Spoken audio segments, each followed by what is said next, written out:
Is this good or testing? Testing 1, 2, 3. I think this is good. All right. So I guess you'll love me 5 times tonight because I got you 5 right here for the tips. Woo! I'm not going to love you from afar. I'm going to love you from right here. Ooh, promises.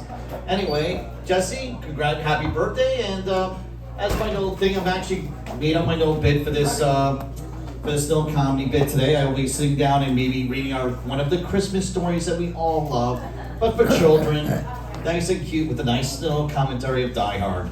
I read this last year as a different children's character, but I decided to wear my ugly sweater and my little hipster Crocs, which I cannot believe actually made me. Let's see if you go to, perfect for when you go into the club and you just, gonna go and deal with urine and everything else. You still want to be cool, but, fact is, you're now getting older and you gotta realize it. So, but Jesse, I love the outfit that you're wearing. It's red and white. That's perfect, because my first comedy bit is about candy canes, which is about that. And I just realized now that over the years, I never really looked at the shape of candy canes, but I just realized it's a cock and dick shape. I mean, literally, it's basically a limp. It's not that hard. It doesn't need Viagra. But I just realized, it's basically both cock and dick. And, depending on what you want, sometimes, and literally, what do you do with it, the candy? You suck it. So I'm like, wait a second. I did not realize that was basically a blowjob training tool. And then just recently, I was like, there's all different sizes. So, I was looking at the small ones, and I'm like, what are these supposed to be for? What group would have these small little candy canes? And I was really thinking about it. And who would think which group would that belong to? Any questions? Sports car drivers. Then afterwards, I realized, the ones that have all the modifications, different colors, those are the people in sports cars that do modifications, where it's just not good enough. So, anyway, let's go, and I'll start and read our little Christmas story right here. Die Hard.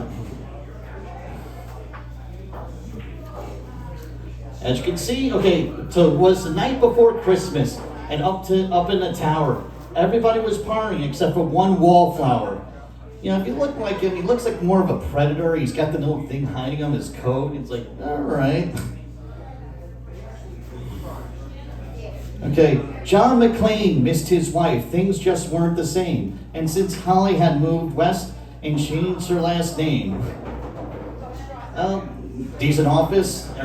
Does anybody know the original building is actually Warner Bros. Lost his office? But anyway, different tippet.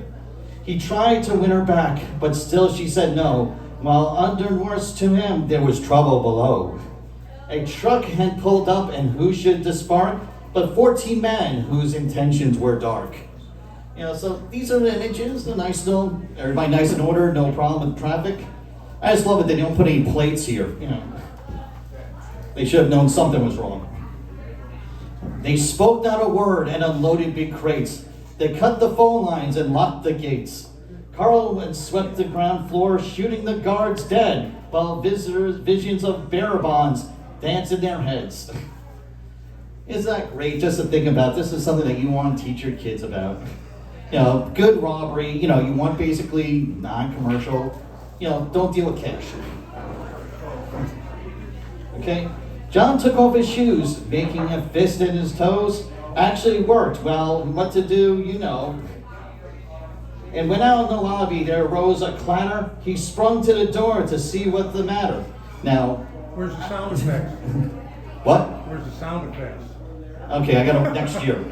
Next year. My problem is that he's thinking in a stranger bathroom, he takes his shoes off and everything. You don't know what type of fungus everything now is. It's like, okay, what's up to see? All right. And when what to the wondering eye should appear, there are terrorists here.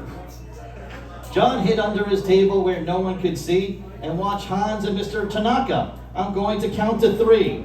There will be not before they give me the codes to open the vault door. I love that they basically made sure the terrorists were white, so this was not going to be offending anybody. We would not have any arguments. I don't know the codes, so you go ahead, shoot, okay. Hans Gruber ruined Tanaka's suit. And John tried to call the cops by pulling the alarm, but instead he called the bad guys who tried to cause him harm. Yeah.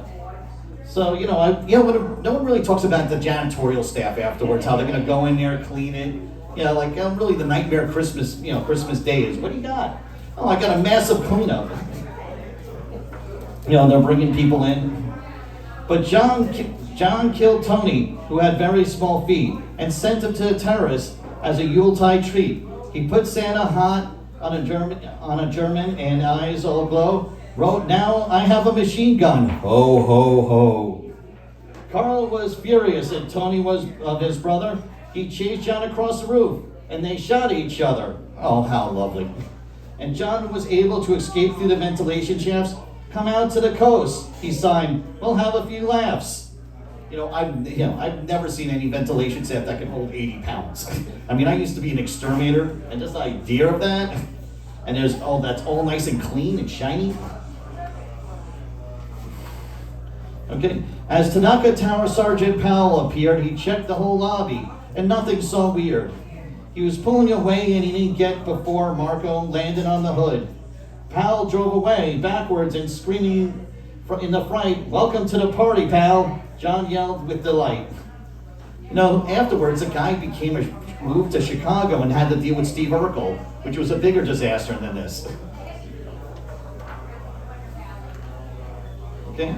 More police arrived, an FBI and SWAT team, but Hans didn't mind. It was all part of his scheme.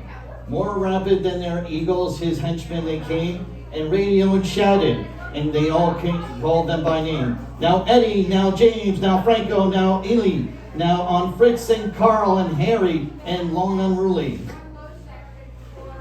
These are just the typical people that were just constantly labeled as bad guys for the rest of their roof, but all of them were perfect for a Vidal Sassoon commercial back then. Just look how great their hair is, nice and flowing. Even the one guy, you can see this one Asian guy, just hair's flowing perfectly. They shot the SWAT tank and surface-to-air missile and knocked it away like down to a thistle. Now John McClane was angry indeed. He blew up their two terrorists and called them jerkweed.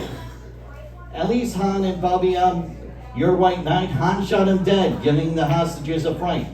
Hans went to check on the explosive fuse and saw that poor John wasn't wearing any shoes. Nothing that great. John fled from Carl and Hans, but alas, he had to barefoot over sharp glass shards. His feet, and they hurt. His soles all bloody. John crawled the bathroom and called his good buddy. John was worried, is ready to throw in the towel until his prep talk from Sergeant Powell. Powell was chubby and plump and right and jolly old cop. He trusted the cowboy cop in a tattered tank top. The interesting thing is they actually do the movie mess up, which is at one point he was wearing a white shirt and then they switched it to navy green. And they still have that in the printing. Okay, but reporters were probing into McClane's life, revealed Holly was actually John's wife. Hans quickly flipped over the gold picture frame. "It's a pleasure to meet you, Mrs. McClane." His clothes were tarnished and ashen soot. John staggered to the roof, bloody and barefoot.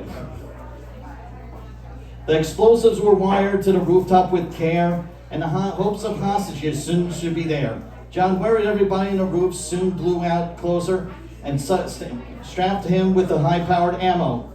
And around his waist, his fire hose tight, he screaming with oath of July, jumped into the night. He dangled in the air and gritted his teeth with flames encircled like a tower wreath. Okay? Fiercely fighting his way back inside, John yelled out, "Hans!" He was done trying to hide. He was limped to his vault, an old man in crutches, only to find Holly in his filthy clutches. John dropped his gun and put his hands to his head. It seemed he and Holly would soon be dead. But with the secret gun taped to his back, Hans in a surprise attack. Hans fell out into the window, still holding. Arms slowly deliberating, raised his forearm. The tenacious villain held on his nails till John unlocked Holly's watch and said, "Happy trails." Bearer of bonds fluttered like fresh fallen snow. as Holly embraced his blood-splattered bro. So Merry Christmas to all, and to all of one another, good night. Yippee kind motherfucker, all a good night. All right, so for the birthday girl, here's the copy. Everybody have a good night. All right, everybody give it up one more time for Evan Brosowsky. I love that movie. All right, coming up next for you, we got Tavi, then we got Love Seat Daydream coming up. I'm going to get